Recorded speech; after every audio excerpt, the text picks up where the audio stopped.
乌军反击之所以能取得胜利，不是俄军太废柴，而是乌军经过8年多的战火锤炼，无论是在指挥层面还是单兵素质以及人数方面，都已经超越了俄军。俄军仅有的技术装备优势，随着时间的推移，也已经被乌军用血肉和西方支援的先进武器所抹平。俄军还是那个俄军，但乌军已经脱胎换骨了。本期视频我们就来详细了解一下吧。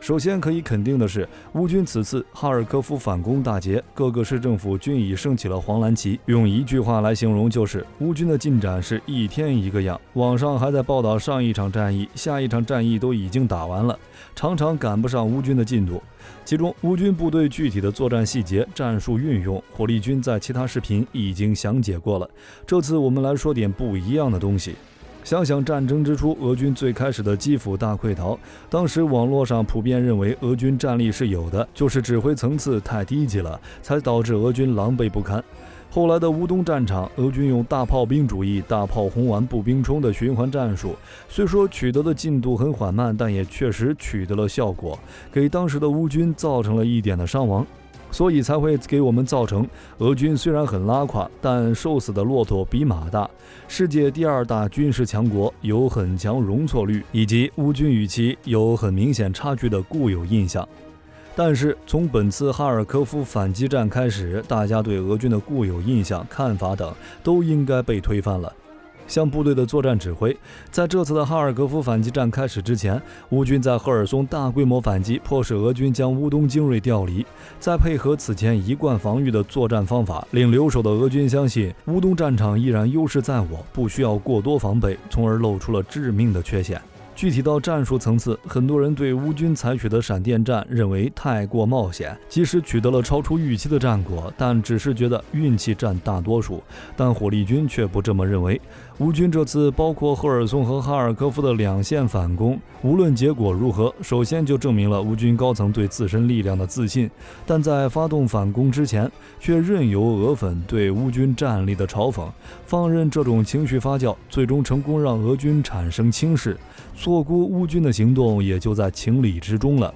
之后的赫尔松反攻也证明，至少在赫尔松地区，乌军战力已经可以和俄军不相上下了。而从哈尔科夫反击战中，我们也不难看出，乌军的军事力量在不知不觉间增长了很多。整场战役打下来，乌军能取得成果，看似简单，但这对乌军的战略指挥能力、情报收集能力、部队人员的控制力以及士兵的单兵素质和士气都有非常高的要求。乌军能有如今的成绩，火力军相信这完全是靠这8年多的时间一点一滴打磨出来的。另外一个乌军能反击成功的原因，是因为有着西方先进武器的支援。就比如这次在哈尔科夫反击战中，乌军表现优异的火炮部队。想当初在14年顿巴斯冲突中，乌克兰军队表现有多糟糕，大家应该没忘记吧？无论是反应缓慢的指挥机构，还是因阵地丢失不得不抛弃火炮的炮兵部队，都给我们留下了乌军炮兵缓慢而笨重的印象。而且火力军相信，在今年俄乌开战之前，俄军指挥部肯定也是这么想的。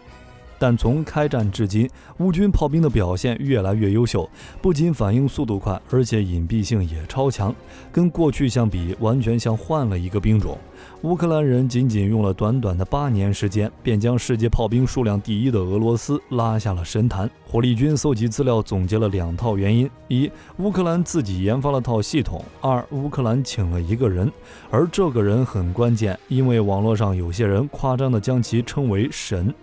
首先，我们先来聊聊乌军炮兵指挥系统的核心——炮兵地理信息技术指挥系统。简单的说，这是一款火炮召唤和任务发布的软件，原理上类似于 Uber 这样的打车软件。乌炮兵的这套系统整合进行了所有可能的情报来源，包括无人机侦察图片、前沿的雷射定位、商业卫星图片，甚至是民众的手机自拍等等。在目标侦察任务完成、接到火力打击请求后，指挥系统便会将这些任务发放给最近的迫击炮、榴弹炮、攻击无人机和乌军破坏分队。俄军暴露在有效侦察下的时间越长，就越容易遭致毫无预兆的打击。总之一句话，这套系统极大地提高了乌军炮兵的反应速度和效率。在扁平化的指挥链条中，很难出现闲置的炮兵单位，这也意味着俄军部队承受的打击会大幅提高。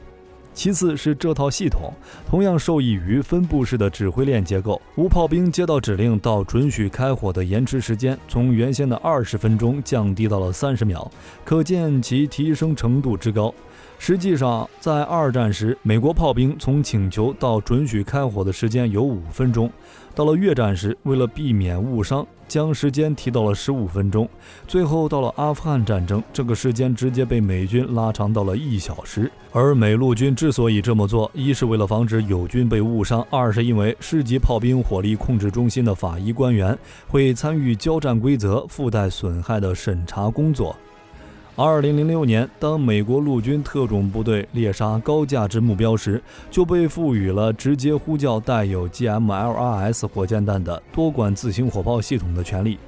与之相对的，美国改为使用数字化的友军标注系统，成功将 ROE 的官员从军队中赶了出去，将炮兵命令解锁时间提回了15分钟的越战水平。但随着奥巴马政府上台， ROE 官员又被塞回部队里去了，这下处理时间又回到了60分钟级别，逼得基层部队改用弹簧刀无人机来规避这道要命的审核。说完了乌军系统的特点，我们再来看看完成炮击的组成。我们知道炮击分为3个重要阶段：侦察、打击、效果评估。前2个很容易理解，那么该怎么理解效果评估呢？要知道，缺乏有效评估会让炮兵无法判断是否需要校对或是补射。开炮打了半天没造成应有伤害，那将毫无用处。那么乌克兰人是如何解决炮击效果评估的问题的呢？关注之前顿巴斯战争的朋友应该有头绪吧？没错，乌炮兵用了一些非常特殊的设备。在顿巴斯冲突中，乌军炮兵的攻击显示出了一些值得注意的特征。在某些特殊情况下，乌军的炮兵会错过目标，比如在2条并行的道路上有着俄军的车队，然后乌克兰的炮击会正好落在这2条路的中间，就是打不着任何一条路上的俄军部队。这是因为苏式老式雷达精度很差，有时会将2个距离接近的目标视作成一个目标，最终导致瞄准点偏离。那么乌克兰人使用什么雷达来指挥炮击的呢？这听起来可能有些疯狂，因为乌克兰使用的是苏 24MR 的 M101 测试航空雷达。对于1985年生产的苏式装备来说，瞄不准是他们常有的问题。不过像乌军这样用 M101 来指挥炮兵，绝对不是苏联时期的指挥和控制理论，而且这套系统还让乌军炮兵点亮一个新技能：多点射击，同时着弹。同样情况下，俄军炮兵都会采用所谓的标准方案，即多门炮组成炮连，多个炮连组成炮营，然后在同一片区域同时向目标开火，能同时覆盖一大片区域。而炮兵密度远不如俄军的乌克兰人，则选择采用不一样的应对方式。乌军的炮兵单位从炮连转变成了单门火炮，将其分散在战场的各个角落。在接到命令后，他们会根据距离、弹速、弹道的不同，错时向目标开火，以求达到同时落弹的效果。如果你观看乌军的炮兵打击视频，就会发现炮弹的落弹方向各不相同，但是落弹时间却大致相当，这也是为什么俄军反炮兵能力低下的原因。而这种奇特的作战方式，早在15年的时候，乌军就进行过尝试，并且让当时的俄军苦不堪言。但是随着地面阵地战的失利和俄军德巴尔采沃合围的成功，乌军被迫丢弃了大量炮兵装备，使得俄军选择性忘记了这段记忆。但这次乌军反击的胜利估计会让俄军记起这段惨痛的经历。那么乌军为了完成这个新战术的推广，又对炮兵进行了哪些部署呢？乌军是重新组建了炮兵部队，每个单位都装备有雷达或就光测距仪的前线观察员，并配备有 GPS 装置，一门配有数字无线电、数字炮火控制计算机和 GPS 装置的火炮，以及一个将它们连接在一起的数字互联网无线电通信数据链。这样一来，只要在射程内，任何火炮对目标进行多炮多弹药口径的编程就会变得相当容易。那么，俄罗斯人经过2015年的惨痛后就没有防备吗？答案是有的。在今年开战首日，俄军便摧毁了乌炮兵指挥系统最重要的 SATCOM 终端，并且使用拿手的电子干扰，压制了乌克兰从欧洲获取终端信息的可能。那么，乌克兰就这样束手无策了吗？不，乌克兰请了一个人，一个被一些网友称为神的男人——埃隆·马斯克。马斯克不仅是个成功的商人，他旗下的星链还成为了乌军在战场上的最佳助力。乌克兰在获得 Starlink 星链的支持后，在开战不久 ，Starlink 星链就全面取代了原本的 SATCOM 终端，成为了乌炮兵部队最坚实的数据后盾。至于数据安全 ，SpaceX 和 Starlink 互联网服务的有一个鲜为人知的特点，即为 Starlink 用户提供加密的点对点电子邮件服务，并且不使用任何地面基础设施。这有助于俄罗斯防线后方的乌克兰军事单位进行通信。乌克兰的炮兵指挥系统和马斯克的 Starlink 星链相结合，相当于为乌克兰军队提供了比美国军事标准更好的炮兵指挥和控制服务。而除了星链之外，西方国家还为乌克兰提供了诸如无人机、坦克、单兵反坦克武器等多种先进的西方武器，再加上乌克兰人8年的战火锤炼，这才有了今天乌军反攻大捷的胜利。总之还是那句话，真不是俄军太菜，也不是乌军运气好，而是乌军对己方和敌方的力量以及战场感知拥有了清晰的认知，做出了最合适的战术。俄军已经尽力了，但乌军却已经锤炼了出来。